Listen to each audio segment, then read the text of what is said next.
Hey guys, welcome back to another Pen Talk. I am Kevin Taylor, a personal trainer in the Hoover area, as well as a B&I member at Peak Referrals. Here's my co-host, Cherry.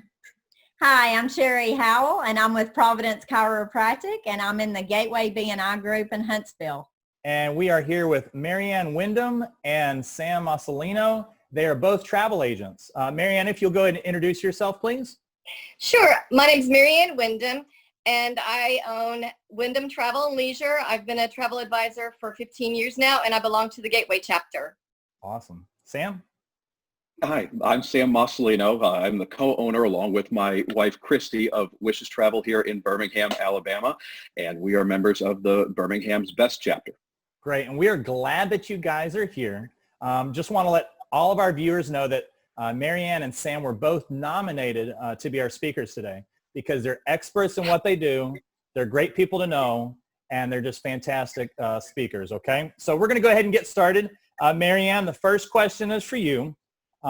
So this is kind of like a little background question. So how did you and why did you become a travel agent? This is a very interesting question, and it's exciting to give you the answer.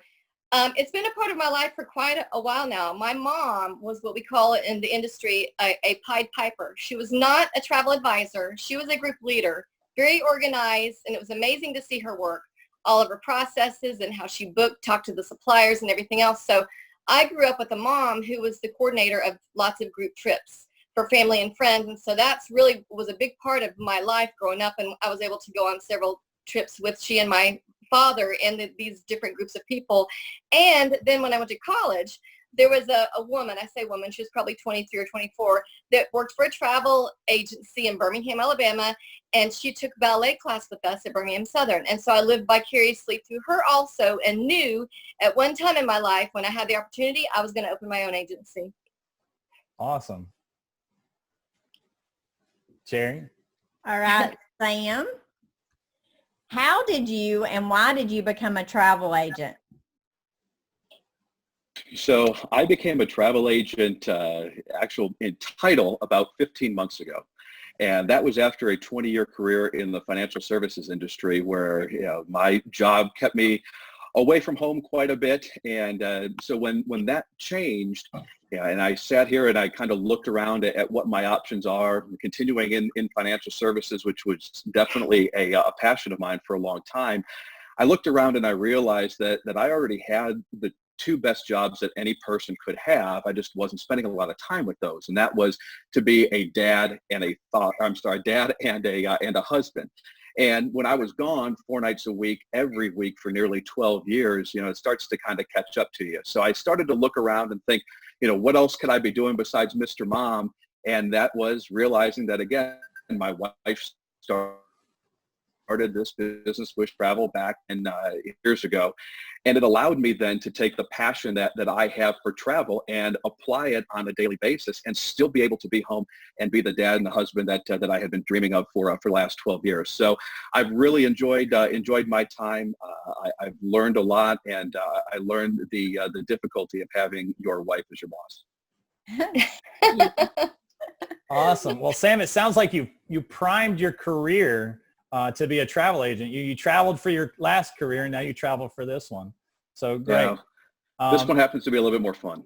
Yeah, definitely. All right. So Marianne, so why should we work with a travel advisor, and why should we get travel insurance? Nothing could go wrong, right? No, are you kidding? In these unprecedented times, I'm so tired of hearing that word and also saying that word.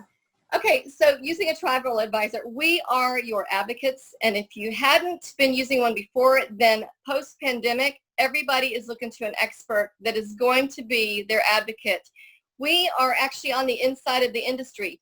We have the relationships with the suppliers. We have different phone lines than the general public does. And we go from taking you to being a number to being a person, and are able to help you before, during, after your vacation, and also save you time and money, and usually have extra perks and deals and promos that only we are able to provide for our customers. And we pass those savings and those additional goodies on to you. It's an awesome relationship. Awesome. Oh, great points. Okay, Sam, how have you pivoted given travel bans and restrictions? Yeah, well, I think anytime that you have as much of a disruption in your industry as we've had in travel, given the shutdowns and the restrictions that we've had globally, I think that what you get is you get the gift of time. I mean, as a business owner, very rarely do you have a chance to sit back and really think about your business and what direction that you want to take, what you want that business to be in terms of the real core parts of the niches that you want to be sure that you're excelling in. So to me, it's really when the gift of time and the gift of being able to see what it is that you love to do, the passions that you have within travel, and then being able to go and fill those niches.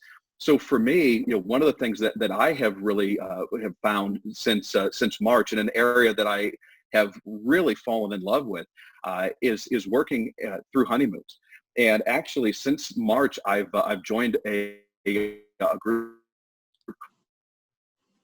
Wedding and Honeymoon Specialist Association. I was just certified with them as a specialist.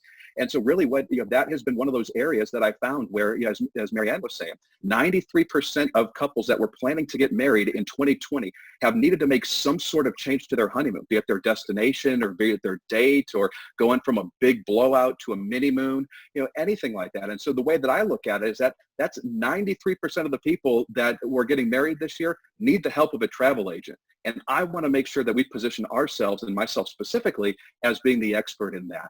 And so the gift of time, being able to slow down and think about your business has been the biggest thing that we've been able to gather, from the pivoting and from the pandemic. Awesome. Thank you. All right. So Marianne, so the world's a big place. The United States is a big place. How do we narrow down where we want to go on our vacation, honeymoon, or family trip? Okay, so that there are a lot of questions that people need to ask themselves. And for example, like with my honeymoon couples too, I'll ask them to basically give their top 5 destinations without looking at each other's, and then compare and see if there's any overlap.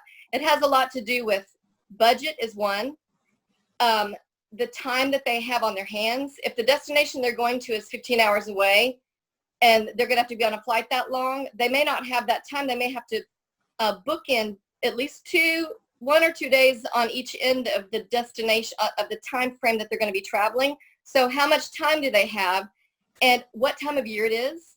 If it's during a time, let's just say, like example, hurricane season runs basically end of June to end of November. It doesn't mean there's going to be a hurricane, but you need to be prepared that it's possible that there could be one.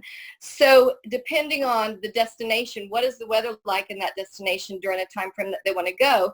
If they're flexible on their time frame, then they make them pick out anywhere that they want to go that's been a dream destination, and then plan accordingly during the calendar year when it's going to be best for them to go to that. Also, do people fly? Have they been on flights for very long? What are the restrictions in the countries that they want to go to? Do they have to have a visa in addition to a passport? All of those kinds of things are very important for them to ask themselves, and I'll come right back to budget.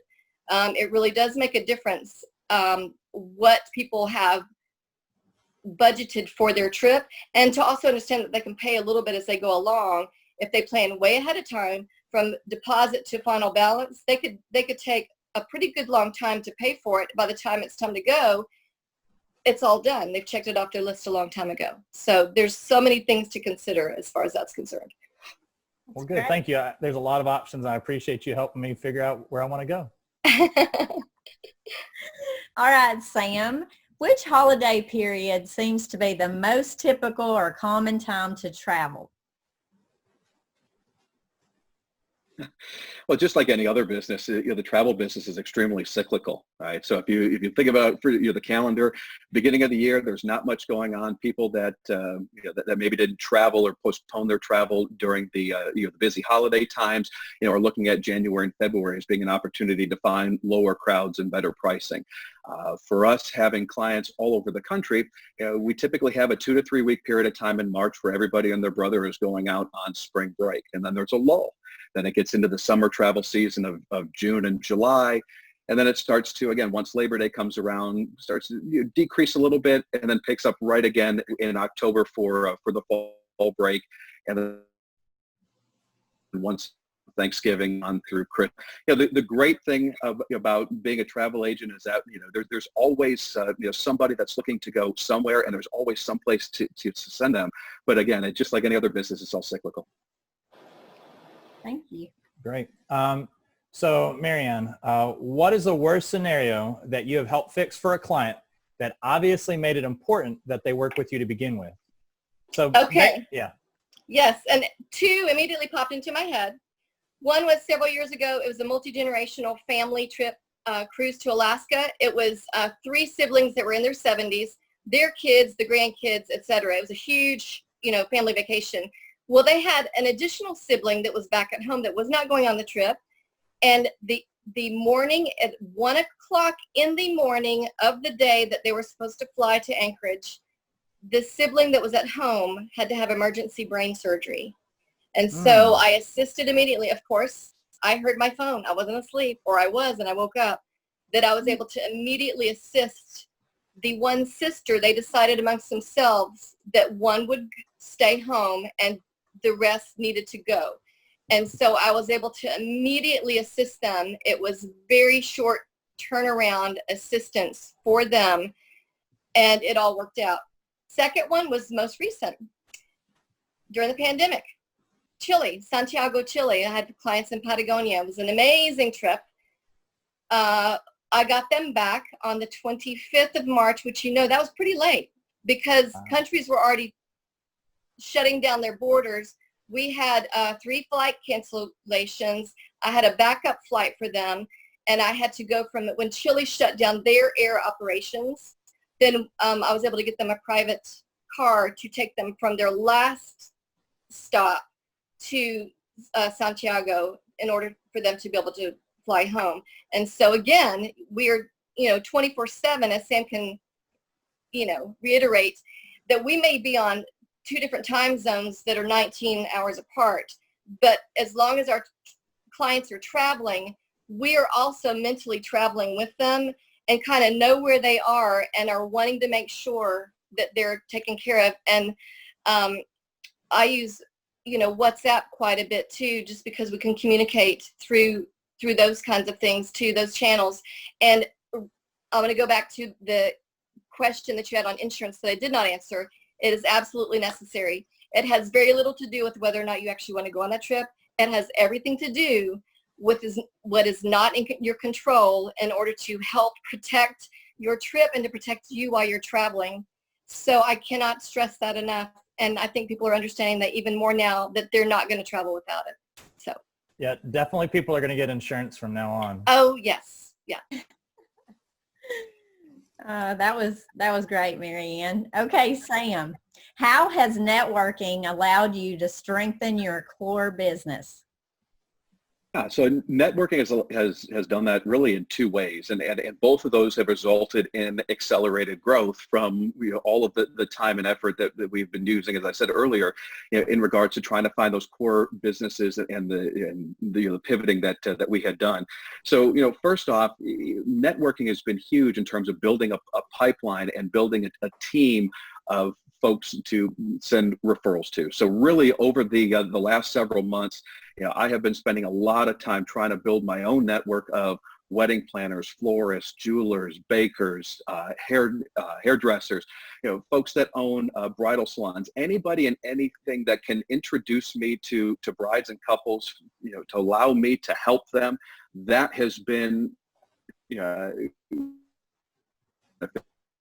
because quite frankly, as a 42-year-old man who's been 20 years since I've been married, I wouldn't know the first place to start to try to be able to find people that can benefit from, everything that I can bring to the table in terms of honeymoon planning. That has been a huge opportunity and a huge way that I have accelerated, that business.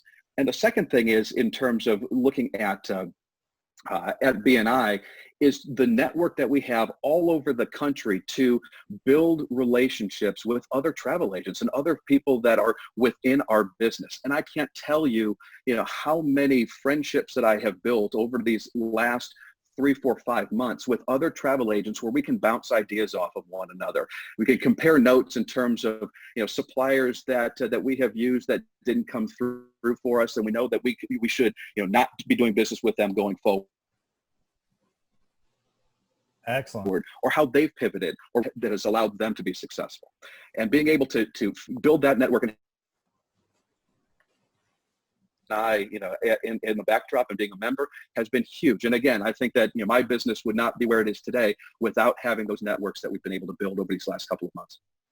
Thank you, Sam. All right. So our closing question, both of you are going to get the same closing question. So I'll just ask it once. All right. So Marianne and Sam. Marianne's going to go first, and then we got Sam. All right. So I know that everyone has personal tastes, but if you were to recommend a dream vacation, what would that be? Okay, so I am allowed to be completely subjective and not objective, and it's all about me to answer this question. Yes. Right? Okay, so I actually have two. One is going to be a little bit in the future, probably year after next. South Africa, safari, Victoria Falls, all of that is on my immediate bucket list, and we are going, and I'm so excited. The immediate is I'm planning a trip to Greece for a group, and I also am in the musical theater realm, and so I was assistant director and choreographer for Mamma Mia last summer for a community theater production. I love Mamma Mia. I love Greece. It's been 25 plus years since I've been to Greece. It is an amazing destination, multiple islands, beautiful landscape, the sun, the sky, the architecture, the sea, the food is amazing, the people, and we're incorporating a Mamma Mia tour of 2 additional islands where the movie was actually filmed. So we have a group that's going June the 2nd to the 16th of 2021, and there's so many people excited and on board to do that. We'll end the trip in Santorini, which is the majestic photos that you see when people talk about Greece. It is Santorini and the blue domed churches. And so I have several couples who are going to be renewing their vows, including me and my husband. It'll be our 20th anniversary. So we're super excited about that. And there's nothing I don't love about Greece, and there are direct flights from Atlanta. So not that far to go. It's going to be an amazing trip, and we can't wait. Well, before you said that last thing, I was going to offer to be your bag boy or your drink guy. So I guess. Come on. Okay. Come join us. I want to go. All right. So Sam, same question for you. What is your dream? What dream vacation?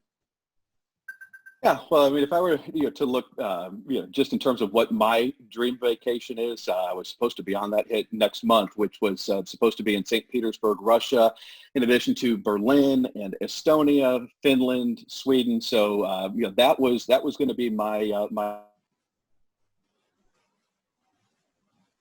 but I think that, you kind of hit on the head in terms of the fun of being a travel agent, especially if you have the passion for travel, is that you can provide the dream vacations for people. And really the fun of this job really is to really get to the heart of what it is that is that dream, what people visualize in their head when they think of that dream vacation, and really be able to bring it to life. And really to have that experience, that to me is what makes this job great, and what makes dream vacations for everybody so unique. And that's why we spend as much time as we do really profiling the clients to really get to the heart of who they are. And one example of that is, anybody can go to Hawaii, but you got to know why people want to go to Hawaii. So for instance, when my wife and I went on our honeymoon, my wife back in college when we met, she wanted to be a volcanologist. She wanted to study volcanoes. So when we knew we were going to go to Hawaii for our honeymoon, it wasn't just to go to Maui to lay on the beach or to go snorkeling. We actually went to the Big Island and went to see Kilauea, and we got to see the lava flow. We got to see it fall off the cliffs into the ocean and see the steam rising. And that's stuff that we still remember today. And so, again, everybody has a dream vacation, but again, what the real fun of it is to be able to bring that to life. Awesome. Well, we really appreciate y'all being on here. We can't wait to be able to travel. Yay! I'm excited for that. If anyone has any questions, you can drop a question. After this recording is done, there's going to be an opportunity to write comments, get in touch with them, like, share, subscribe to all our B&I Pen Talks. That way you guys can stay informed. So guys, thank you so much for being here, and catch you later. Thank you for the opportunity. We appreciate you. Bye. Sam. Bye. Bye, Sam. Marianne. Thanks, Thank you. everybody. Thanks, Kevin.